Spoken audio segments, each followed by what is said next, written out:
আসসালামু আলাইকুম রহমতুল্লাহ।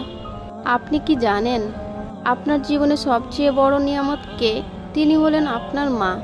ইসলামে মায়ের মর্যাদা এতটাই উঁচু, প্রিয় নবী হজরত মোহাম্মদ সাল্লাল্লাহু আলাইহি ওয়াসাল্লাম বলেছেন, জান্নাত মায়ের পায়ের নিচে। একবার ভাবুন তো, আপনি যে জান্নাত চান সেটা আপনার মায়ের সন্তুষ্টর মধ্যেই লুকিয়ে আছে। মা আপনাকে কষ্ট করে বড় করেছেন, রাত জেগে আপনার পাশে ছিলেন, কিন্তু আজ আপনি কতটা সময় দেন তাকে? মায়ের জন্য একটু সময় বের করুন। আজ থেকে মায়ের সাথে ভালো ব্যবহার করুন আর মায়ের সাথে সময় কাটান। তার জন্য দোয়া করুন। একদিন সময় থাকবে কিন্তু মা থাকবেন না। তাই আজই বাড়িতে গিয়ে মাকে বলুন, মা আপনাকে ভালোবাসি। কারণ আজ যে সুযোগটা আছে কাল নাও থাকতে পারে। তাই সময় থাকতে সময়কে কাজে লাগান।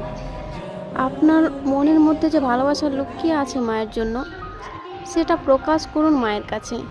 কারণ এই ছোট্ট একটা ওয়ার্ড আপনার মায়ের মুখে বড় একটা হাসি ফোটাবে। আপনার মাকে জানান আপনি কতটা ভালোবাসেন তাকে।